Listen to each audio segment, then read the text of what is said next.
Hay nombres en la historia que fueron escritos con tinta y luego borrados con silencio, nombres que la institución decidió reescribir, no porque fueran falsos, sino porque eran demasiado poderosos. María Magdalena es uno de ellos, pero lo que estás a punto de descubrir no es una teoría. Es una investigación que atraviesa siglos de manipulación, documentos escondidos y testimonios que nunca debieron desaparecer. Y lo más inquietante de todo esto es que la verdad siempre estuvo ahí, esperando ser leída por quienes se atrevieran a mirar más allá de lo oficial. Durante 2000 años, María Magdalena ha sido presentada como la mujer arrepentida, la prostituta redimida, la seguidora silenciosa. Pero esa imagen fue construida intencionalmente, no por error, no por confusión. Fue una decisión política y teológica que cambió para siempre el lugar de la mujer en la fe cristiana. Y detrás de esa decisión hay algo mucho más profundo, el intento de ocultar quién fue realmente esta mujer, qué papel jugó junto a Jesús y por qué su voz fue considerada tan peligrosa que debía ser silenciada. J. J. Benítez, uno de los investigadores más rigurosos y controversiales de nuestro tiempo, dedicó años a reconstruir esta historia, no desde la especulación, sino desde los textos originales, los evangelios apócrifos, los manuscritos de Nag Hammadi y las fuentes históricas que la Iglesia prefirió ignorar. Lo que encontró no solo desafía la narrativa oficial, revela una verdad que cambia por completo nuestra comprensión del cristianismo primitivo, del mensaje de Jesús y del papel que las mujeres jugaron en la transmisión de ese mensaje, porque María Magdalena no fue una seguidora más, fue la apóstol de los apóstoles, fue la primera testigo de la resurrección, fue la discípula amada, y según algunos textos que la Iglesia nunca quiso canonizar, fue la compañera más cercana de Jesús, aquella a quien él le confió enseñanzas que no compartió con nadie más. Pero esa verdad no cabía en el modelo de poder que se estaba construyendo. Así que fue borrada, reescrita, transformada en algo que pudiera controlarse. Y aquí comienza el descubrimiento, porque cuando empiezas a leer los textos que fueron excluidos del canon bíblico, cuando comparas las versiones oficiales con las fuentes más antiguas, cuando observas cómo cambia la figura de María Magdalena en cada siglo, empiezas a ver algo inquietante, una operación de censura sistemática, realizada con precisión durante cientos de años. No fue accidental, fue intencional. Y lo que intentaron ocultar es lo que hoy vamos a traer a la luz. Pero antes de continuar, necesitas entender algo fundamental. Este no es un ataque a la fe, es una invitación a conocer la verdad completa, porque la fe auténtica no teme a la verdad. Al contrario, se fortalece con ella. Y lo que vamos a explorar hoy no destruye el mensaje de Jesús, lo ilumina, lo devuelve a su forma original, y te devuelve a ti el derecho de conocer lo que siempre debió ser enseñado. Todo comenzó en 1945, en el desierto de Egipto, cerca de la aldea de Nag Hammadi. Un campesino llamado Muhammad Ali al-Saman estaba buscando fertilizante natural cuando su azada golpeó algo duro bajo la arena. Era una jarra de barro sellada. Al romperla, encontró 13 códices de papiro, escritos en copto, una lengua derivada del egipcio antiguo. En ese momento él no lo sabía, pero acababa de desenterrar uno de los hallazgos más importantes de la historia del cristianismo, los Evangelios perdidos. Entre esos textos había uno que cambiaría para siempre nuestra comprensión de María Magdalena, el Evangelio de María, un texto del siglo II, posiblemente escrito en el siglo I, que presenta a María no como una pecadora arrepentida, sino como una líder espiritual, una maestra, una visionaria. En este Evangelio es ella quien consuela a los apóstoles después de la crucifixión, es ella quien recibe enseñanzas secretas de Jesús, es ella quien habla con autoridad sobre el camino interior hacia Dios. Y aquí está el primer detalle inquietante. Este texto no fue descubierto por casualidad, fue escondido, enterrado, protegido por comunidades cristianas que sabían que su contenido no sería aceptado por la Iglesia emergente. Porque en el siglo IV, cuando se definió el canon bíblico oficial, cuando se decidió qué libros serían considerados sagrados y cuáles serían declarados heréticos, el Evangelio de María fue dejado fuera, no porque fuera falso, sino porque contradecía la imagen de mujer sumisa que la institución necesitaba promover. Pero la censura no empezó ahí, empezó mucho antes. En los Evangelios canónicos, aquellos que sí fueron aceptados, María Magdalena aparece en momentos clave. Está al pie de la cruz cuando casi todos los discípulos huyeron, está presente en la sepultura, y es la primera en ver a Jesús resucitado. En el Evangelio de Juan, Jesús le dice: «Ve y dile a mis hermanos». Esa frase es monumental, porque en la cultura judía del siglo I, el testimonio de una mujer no tenía validez legal. Sin embargo, Jesús elige a una mujer para ser la primera mensajera de la resurrección, el evento central de la fe cristiana. Ese acto no fue casual, fue revolucionario y fue intencional. Jesús estaba rompiendo estructuras, desafiando normas, elevando a quienes el sistema religioso mantenía en silencio, pero esa ruptura no convenía al poder emergente de la Iglesia institucional, así que comenzaron a reescribir la historia, a reinterpretar los textos, a construir una nueva narrativa donde María Magdalena dejara de ser apóstol y se convirtiera en símbolo de arrepentimiento. Y entonces surge la pregunta inevitable: ¿qué más fue ocultado? Si un evangelio completo fue enterrado, si el papel de María fue deliberadamente minimizado, ¿qué otras verdades fueron borradas? ¿Qué otras voces fueron silenciadas? ¿Qué otras enseñanzas de Jesús fueron consideradas demasiado peligrosas para ser preservadas? La promesa de este viaje es simple: vamos a reconstruir esa historia. Vamos a leer los textos que la Iglesia no quiso que leyeras. Vamos a escuchar las voces que fueron silenciadas.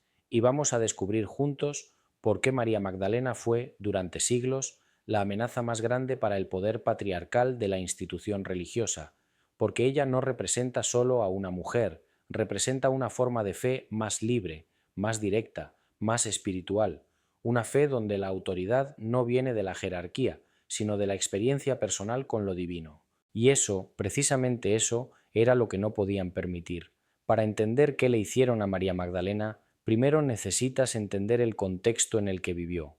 El siglo I en Judea era un hervidero de tensiones políticas, religiosas y sociales. El Imperio Romano controlaba la región con mano de hierro. El Templo de Jerusalén estaba bajo el dominio de una élite sacerdotal colaboracionista, y entre el pueblo había múltiples movimientos: fariseos, saduceos, esenios, celotes, cada uno con su propia interpretación de la fe y su visión del futuro de Israel. En medio de ese mundo fragmentado, Jesús emerge con un mensaje completamente diferente. No predica la violencia como los celotes, no se encierra en el legalismo como los fariseos, no colabora con Roma como los saduceos. Su mensaje es radicalmente espiritual. El reino de Dios no es un territorio político, es una transformación interior. Y para transmitir ese mensaje, rompe todas las barreras sociales de su tiempo. Come con publicanos, toca leprosos, habla con samaritanos, y lo más escandaloso de todo, incluye mujeres en su círculo más cercano.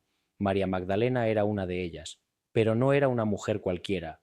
Su apodo, Magdalena, indica que provenía de Migdal, una ciudad próspera en la costa del mar de Galilea. Eso sugiere que no era pobre, no era una marginada social.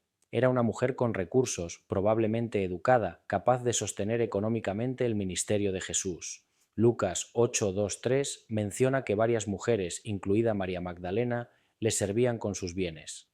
No eran simples seguidoras pasivas, eran patronas, financiadoras, parte integral del movimiento. Pero el detalle más significativo está en cómo es presentada.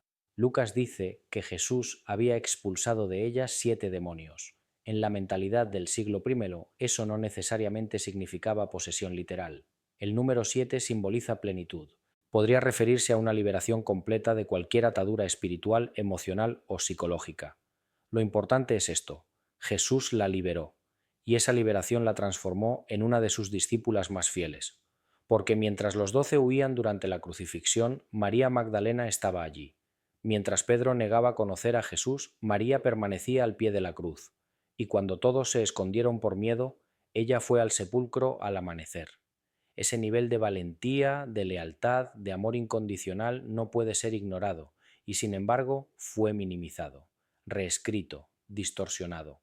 El primer gran golpe contra su memoria llegó en el año 591, cuando el Papa Gregorio Magno pronunció un sermón que cambiaría todo.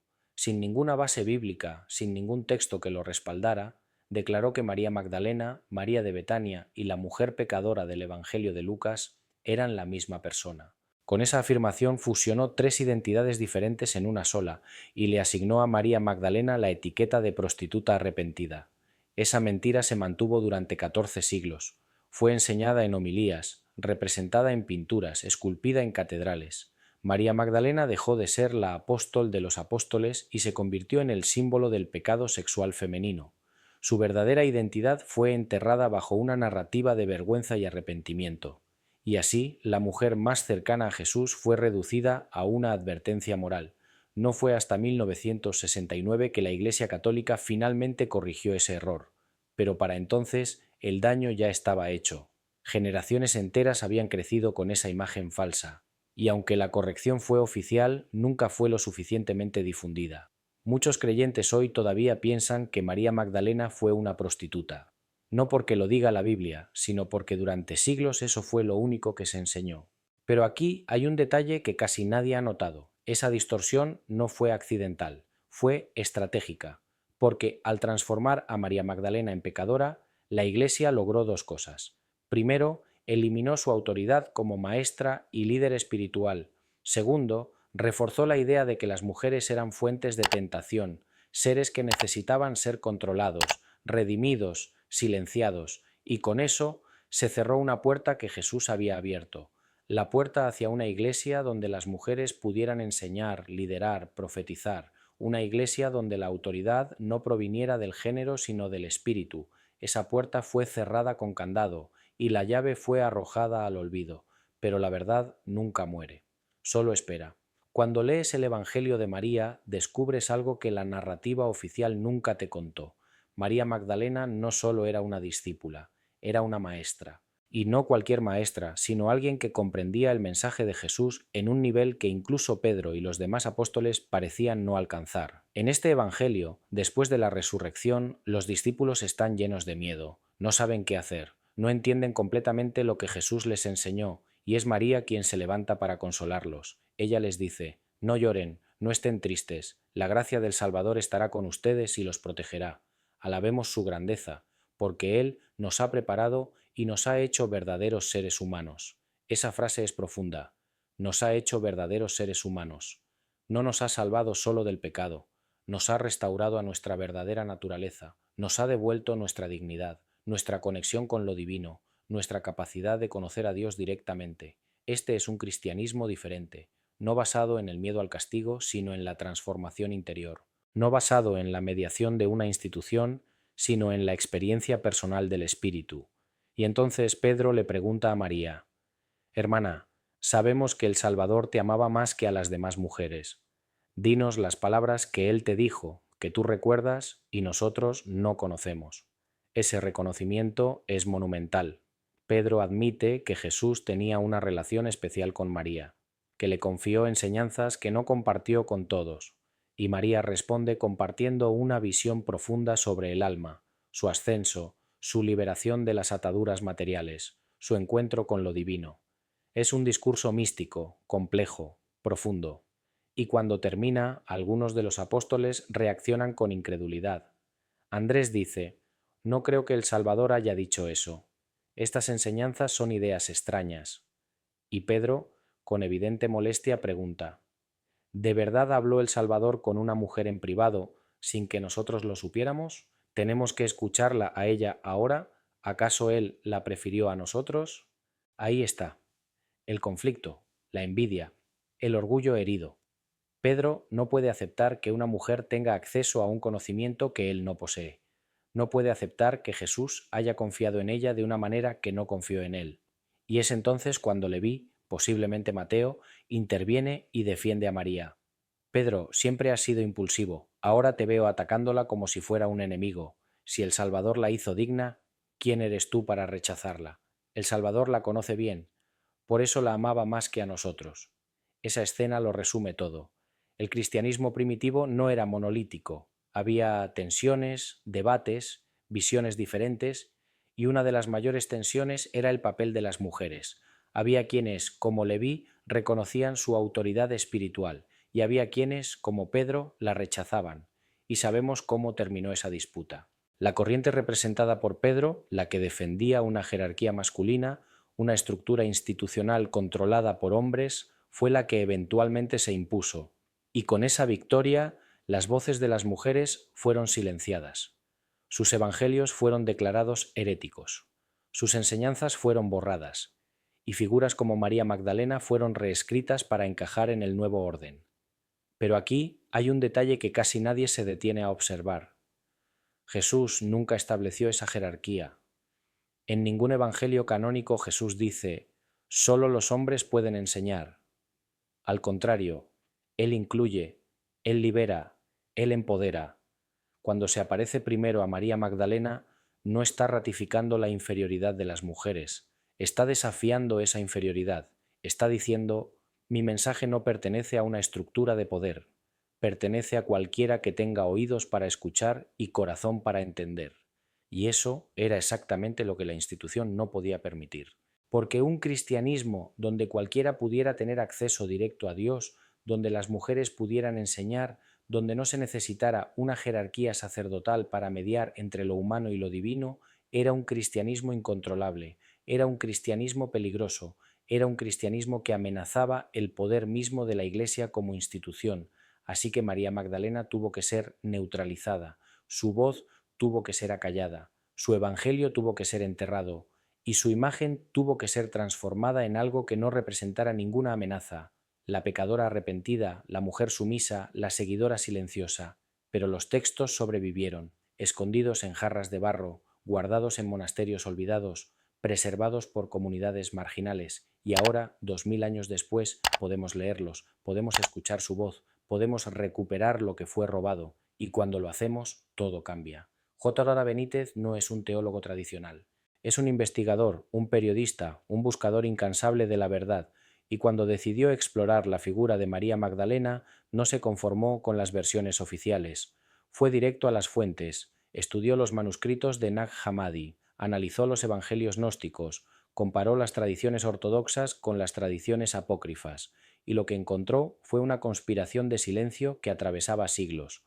Uno de los textos más reveladores es el Evangelio de Felipe, otro manuscrito descubierto en Nag Hammadi. En él se describe a María Magdalena como la compañera de Jesús, y hay una frase que ha generado debates interminables. El Salvador la amaba más que a todos los discípulos, y solía besarla en la... El texto está dañado en ese punto. La palabra que sigue a besarla se ha perdido. Algunos traducen en la boca, otros dicen que no hay suficiente evidencia para esa traducción específica. Pero más allá del debate sobre el beso, lo importante es el reconocimiento explícito. Jesús la amaba más que a los demás.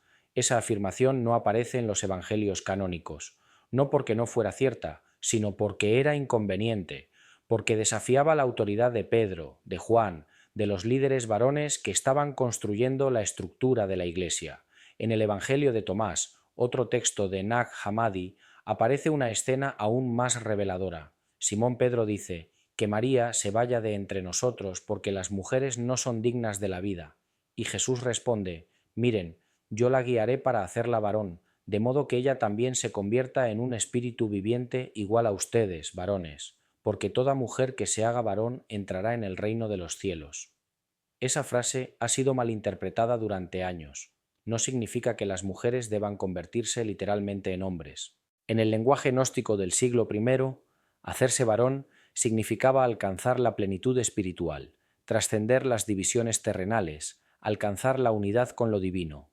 Era una forma de decir, no hay género en el reino de Dios, no hay jerarquía, no hay exclusión, todos son iguales ante el Espíritu, pero esa igualdad no convenía, así que los textos que la proclamaban fueron declarados heréticos, y los textos que minimizaban el papel de las mujeres fueron canonizados. Benítez también investigó las tradiciones de la Iglesia Oriental, donde María Magdalena nunca fue considerada una prostituta. En las iglesias ortodoxas de Grecia y Rusia, ella siempre fue venerada como igual a los apóstoles, como la mensajera de la resurrección, como la mujer que sostuvo la fe cuando los hombres fallaron. Esa tradición oriental preservó algo que Occidente perdió, el respeto por su verdadero papel. Y entonces surge una pregunta inevitable. Si las iglesias orientales nunca la llamaron prostituta, ¿por qué Occidente lo hizo? La respuesta está en el poder. En el siglo VI, cuando Gregorio Magno hizo su famosa fusión de identidades, la Iglesia occidental estaba consolidando su autoridad, estaba definiendo roles, estableciendo jerarquías, construyendo un sistema donde el clero masculino tuviera control absoluto, y para justificar la exclusión de las mujeres del liderazgo espiritual, necesitaban un símbolo, necesitaban demostrar que las mujeres eran fuentes de pecado, seres que necesitaban redención, que debían permanecer en silencio. María Magdalena fue ese símbolo. Su transformación de apóstol a prostituta no fue un error teológico, fue una herramienta política. Fue la forma de cerrar la puerta que Jesús había abierto, pero hay más. Benítez descubrió que en el sur de Francia existe una antigua tradición que afirma que María Magdalena viajó allí después de la crucifixión. Según esas leyendas, llegó en un barco junto con otras mujeres, incluyendo a María Salomé y María Jacobé. Se estableció en una cueva en Saint-Baume, donde vivió como ermitaña, dedicada a la oración y la contemplación. Y antes de morir, habría sido trasladada a la abadía de Saint-Maximin, donde sus reliquias aún se conservan. Esta tradición no es solo folclore, está documentada en textos medievales, en peregrinaciones, en el culto continuo que ha existido en esa región durante más de 1000 años, y lo interesante es que esa tradición la presenta como maestra, como predicadora, como la que llevó el mensaje de Jesús a tierras lejanas, no como pecadora, sino como apóstol. ¿Es posible que María Magdalena haya viajado a Francia? Históricamente es plausible. Después de la crucifixión, muchos seguidores de Jesús fueron perseguidos. Algunos huyeron a Antioquía, otros a Alejandría, otros a Roma. No sería extraño que un grupo huyera hacia el oeste, hacia las costas del Mediterráneo, hacia regiones menos controladas por las autoridades judías y romanas. Y si eso sucedió, si María Magdalena realmente llevó el mensaje de Jesús a Francia, entonces su papel no fue solo importante en Jerusalén, fue fundamental en la expansión del cristianismo primitivo, pero esa historia también fue silenciada, porque una María Magdalena viajera, predicadora, fundadora de comunidades cristianas, no encajaba en la imagen de mujer arrepentida que la Iglesia necesitaba promover. Y aquí llegamos al punto crítico. Cada vez que investigas más profundo, cada vez que lees un texto no canónico, cada vez que comparas las fuentes, descubres que la historia oficial es incompleta. No toda la verdad fue contada, y lo que fue ocultado no fueron detalles insignificantes. Fue el corazón mismo del mensaje de Jesús, un mensaje de igualdad, de liberación, de acceso directo a lo divino sin mediación institucional. Esa es la verdad que la Iglesia borró, y esa es la verdad que ahora estamos recuperando. Pero aquí hay un detalle que va aún más lejos, algo que pocos se atreven a mencionar, pero que los textos insinúan claramente. María Magdalena no solo era una discípula cercana, era posiblemente la sucesora designada por Jesús, la persona a quien él quería que liderara su movimiento después de su partida. En el Evangelio de María, cuando Leví defiende su autoridad frente a Pedro, dice algo revelador: si el Salvador la hizo digna, ¿quién eres tú para rechazarla? Esa frase implica algo más que respeto, implica reconocimiento de una elección. Jesús la hizo digna, Jesús la eligió, no fue casualidad, fue intención. Y en el Evangelio de Felipe se lee: había 3 que caminaban siempre con el Señor, María su madre, la hermana de ella, y Magdalena, a quien llamaban su compañera. Así, su hermana, su madre y su compañera eran todas llamadas María. 3 Marías, 3 mujeres, y entre ellas Magdalena tiene un título especial: compañera, no seguidora, compañera. Eso sugiere igualdad, asociación, un vínculo que va más allá de maestro-discípulo. Ahora bien, ¿qué significa compañera en el contexto del siglo I? En griego la palabra usada es koinonos, que puede traducirse como compañera, socia, consorte. En el contexto judío de la época, cuando un rabino tenía una compañera cercana, eso generalmente implicaba matrimonio, y aquí es donde la historia se vuelve realmente inquietante para la institución. Porque si María Magdalena era la esposa de Jesús, si tenían una relación íntima y legítima según las costumbres de su tiempo, entonces la imagen de Jesús célibe, separado de lo terrenal, puro y desencarnado, se desmorona. Y con ella se desmorona toda la teología del celibato sacerdotal, toda la idea de que la sexualidad es pecaminosa, toda la estructura que justificó durante siglos la exclusión de las mujeres del ministerio. Benítez aborda esto con cuidado, pero sin evasión. Él plantea la pregunta que muchos teólogos no se atreven a formular: ¿y si Jesús estuvo casado? ¿Y si eso fue perfectamente normal en su contexto cultural? ¿Y si la Iglesia ocultó ese hecho porque contradecía la doctrina que ya había establecido? No hay prueba definitiva, pero hay indicios. El hecho de que Jesús sea llamado rabí sugiere que seguía las normas rabínicas, y un rabino judío del siglo I generalmente estaba casado. El hecho de que María Magdalena esté siempre presente en los momentos más íntimos de su vida, la cruz, la sepultura, la resurrección, sugiere un vínculo profundo. El hecho de que Jesús se le aparezca primero a ella y no a Pedro o a Juan sugiere una relación especial. Y luego están los silencios. Los evangelios canónicos no dicen que Jesús estuviera casado, pero tampoco dicen que no lo estuviera, simplemente no mencionan el tema. Y ese silencio es sospechoso, porque si Jesús hubiera sido célibe en una cultura donde el matrimonio era la norma, eso habría sido tan inusual que probablemente habría sido mencionado y explicado, pero no lo fue. Y eso podría significar que no había nada que explicar, que Jesús, como cualquier rabino de su tiempo, tenía una esposa, y que esa esposa era María Magdalena. Si esto es cierto, entonces las implicaciones son enormes. Significa que Jesús no rechazó lo físico, lo humano, lo terrenal. Significa que la encarnación fue completa. Dios se hizo humano en todo sentido, incluyendo el amor, la intimidad, la relación.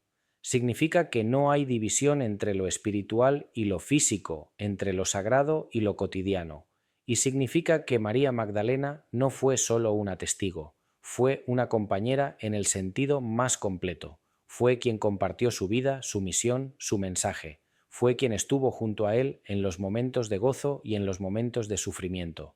Fue quien, después de su muerte, llevó adelante su legado. Pero esa verdad no podía ser contada, porque cambiaría todo. Cambiaría la forma en que entendemos a Jesús, cambiaría la forma en que entendemos el cristianismo, cambiaría la forma en que la Iglesia justifica su poder, así que fue borrada, reescrita, enterrada bajo siglos de silencio. Pero ahora, a través de los textos redescubiertos, a través de la investigación histórica, a través del trabajo de personas como J.J. Benítez, esa verdad está emergiendo. No como dogma, no como certeza absoluta, sino como posibilidad, como pregunta, como invitación a ver con nuevos ojos lo que siempre estuvo ahí, esperando ser descubierto. Y eso es lo que más amenaza a las estructuras, no la negación de la fe, sino la ampliación de la verdad. Entonces, ¿por qué importa todo esto hoy? ¿Por qué deberíamos preocuparnos por lo que pasó hace 2000 años con una mujer cuyo verdadero papel fue ocultado? Porque lo que le hicieron a María Magdalena no fue solo un acto aislado, fue el inicio de un patrón que ha marcado la historia de la humanidad hasta el día de hoy. Cuando la Iglesia decidió silenciar a María Magdalena, no solo estaba silenciando a una mujer, estaba estableciendo un principio, que las mujeres no podían ser líderes espirituales, que su voz no tenía autoridad, que su experiencia con lo divino era menos válida que la de los hombres. Y ese principio se extendió más allá de la Iglesia. Se convirtió en norma cultural, en ley civil, en estructura social. Durante siglos las mujeres no pudieron estudiar teología, no pudieron predicar, no pudieron enseñar, no pudieron ordenarse. Y todo eso se justificó con argumentos bíblicos que en realidad eran interpretaciones sesgadas, textos sacados de contexto, tradiciones inventadas. Porque si leemos los evangelios sin prejuicios, si observamos cómo Jesús realmente trató a las mujeres, vemos lo contrario: inclusión, respeto, empoderamiento. Jesús habló con la samaritana en el pozo y le reveló su identidad mesiánica. Defendió a la mujer sorprendida en adulterio y la salvó de la lapidación. Permitió que una mujer le ungiera los pies con perfume, un acto de profunda intimidad espiritual, y eligió a María Magdalena para ser la primera testigo de su resurrección. Cada uno de esos actos era una revolución, cada uno de esos actos desafiaba las normas de su tiempo, pero esa revolución fue abortada, y con ella se perdió algo fundamental, una visión de la fe donde no hubiera jerarquías basadas en el género, donde el espíritu pudiera hablar a través de cualquiera, donde la autoridad espiritual no viniera del poder institucional, sino de la experiencia genuina con Dios. Y hoy, en pleno siglo XXI, todavía estamos lidiando con las consecuencias de esa pérdida. Todavía hay iglesias que no permiten que las mujeres prediquen. Todavía hay tradiciones que enseñan que el hombre es la cabeza espiritual del hogar. Todavía hay estructuras que perpetúan la idea de que las mujeres son, de alguna manera, menos capaces espiritualmente que los hombres. Y todo eso se remonta a una decisión tomada hace 2000 años, la decisión de borrar a María Magdalena de su verdadero lugar en la historia. Pero aquí es donde entra tu papel, porque esta no es solo una historia del pasado, es una historia viva, es una historia que te desafía a preguntarte, ¿qué otras verdades han sido ocultadas? ¿Qué otras voces han sido silenciadas? ¿Qué otras versiones de la fe existen esperando ser redescubiertas? Y más importante aún, ¿cómo se relaciona tu propia espiritualidad con lo que has aprendido? ¿Has aceptado sin cuestionar todo lo que te enseñaron? ¿O estás dispuesto a buscar más profundo, a leer los textos que nunca te mostraron, a escuchar las voces que fueron marginadas? Porque la verdad es esta: la fe auténtica no es la que se acepta sin pensar, es la que se busca con honestidad, es la que tiene el coraje de enfrentar preguntas difíciles, es la que puede sostener la tensión entre la tradición y el descubrimiento, y María Magdalena es un símbolo perfecto de esa búsqueda. Ella no aceptó el silencio, ella no se quedó escondida después de la crucifixión, ella fue al sepulcro, ella buscó, ella preguntó, y por eso fue la primera en ver la resurrección.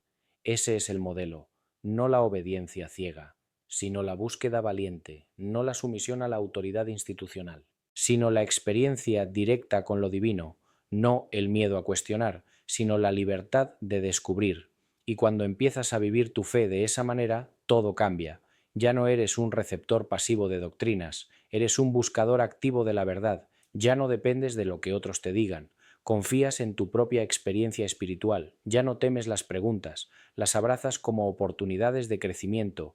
Esa es la fe que Jesús enseñó, esa es la fe que María Magdalena vivió, y esa es la fe que la Iglesia institucional temió tanto que tuvo que ser suprimida, pero no pudo ser destruida, porque la verdad nunca muere, solo espera el momento adecuado para regresar.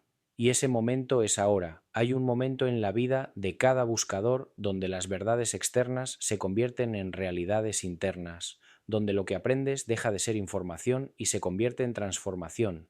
Y eso es lo que la historia de María Magdalena puede hacer en tu vida si la dejas. Porque ella no representa solo un capítulo olvidado de la historia del cristianismo, representa algo que vive en cada uno de nosotros, la necesidad de ser vistos, de ser escuchados, de ser valorados por lo que realmente somos, no por lo que otros deciden que debemos ser. ¿Cuántas veces has sentido que tu voz no importa? ¿Cuántas veces has guardado silencio porque te dijeron que no tenías autoridad para hablar? ¿Cuántas veces has dudado de tu propia experiencia espiritual porque alguien con un título o una posición te dijo que estabas equivocado?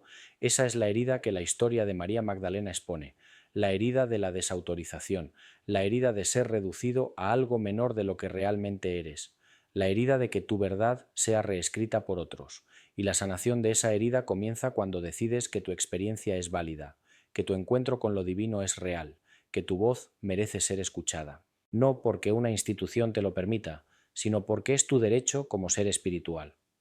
María Magdalena no esperó permiso para ir al sepulcro, no esperó que los apóstoles la autorizaran.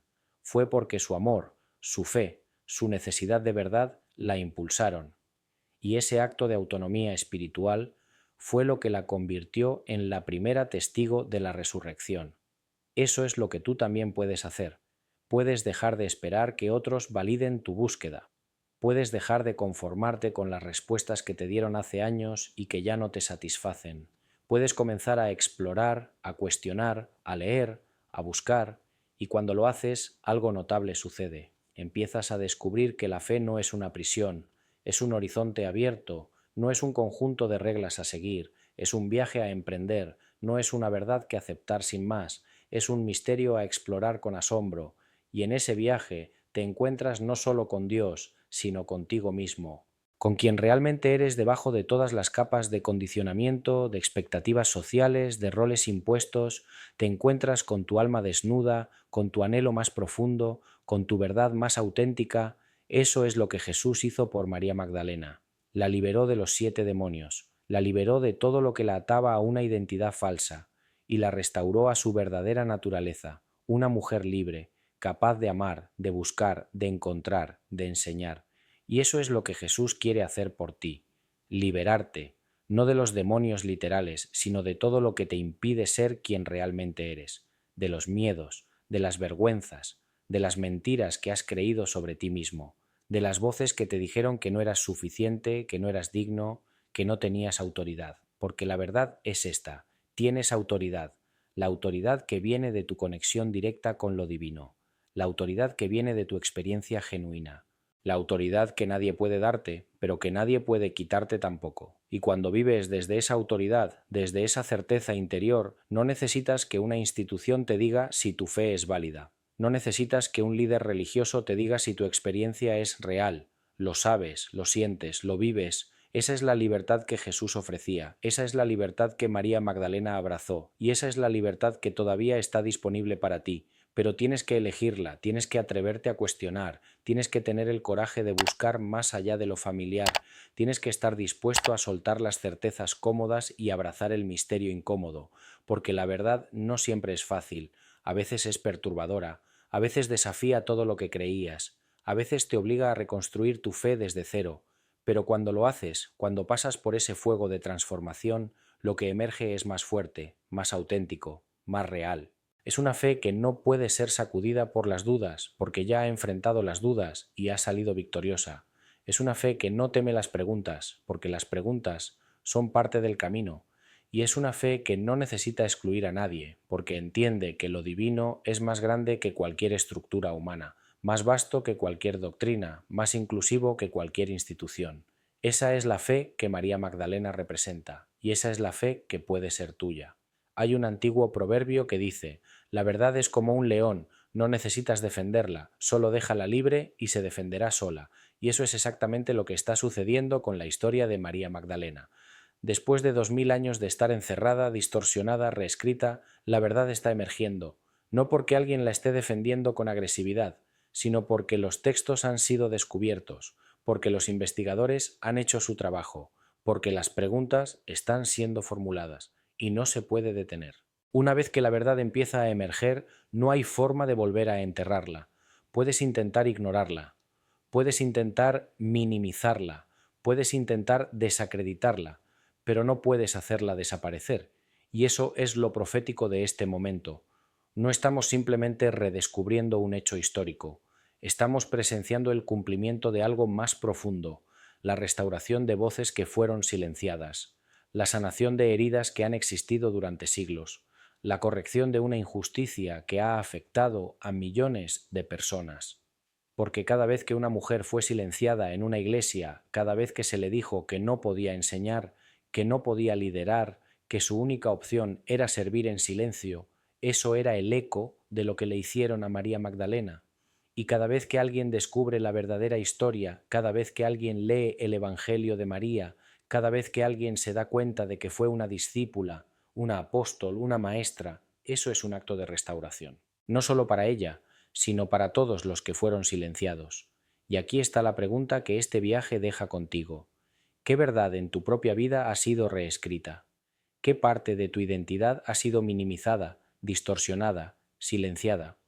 ¿Y qué pasaría si tuvieras el coraje de recuperarla? Porque esta no es solo la historia de María Magdalena, es tu historia, es la historia de cualquiera que alguna vez fue malinterpretado, juzgado injustamente, reducido a una versión menor de quien realmente es. Y el mensaje profético es este: puedes recuperar tu verdad, puedes reclamar tu identidad, puedes dejar de vivir según la narrativa que otros escribieron sobre ti y empezar a escribir tu propia historia.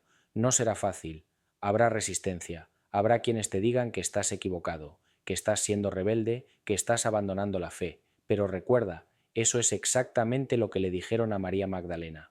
Pedro la cuestionó. Andrés dudó de ella, pero ella no retrocedió. Porque sabía lo que había experimentado, sabía lo que Jesús le había enseñado. Y esa certeza interior era más fuerte que cualquier oposición externa. Y esa puede ser tu fortaleza también. Así que mientras cierras este capítulo, mientras reflexionas sobre todo lo que has descubierto, te dejo con una última pregunta, no para que la respondas ahora, sino para que la lleves contigo, para que la medites en los días y semanas que vienen, para que dejes que trabaje en tu corazón, en tu mente, en tu alma. La pregunta es esta: si María Magdalena pudo ser transformada de una mujer liberada en una prostituta arrepentida con solo una decisión institucional, ¿qué otras verdades fundamentales podrían haber sido transformadas de la misma manera? ¿Y qué pasaría si empezaras a buscar esas verdades por ti mismo? Esa es la invitación. no a abandonar la fe, sino a profundizarla, no a rechazar a Jesús, sino a conocerlo más plenamente, no a destruir la tradición, sino a restaurarla a su forma original, porque la verdad no teme el examen, al contrario, lo invita, y quien busca con honestidad, con humildad, con corazón abierto, siempre encuentra. María Magdalena buscó y encontró al Cristo resucitado. La pregunta es, ¿qué encontrarás tú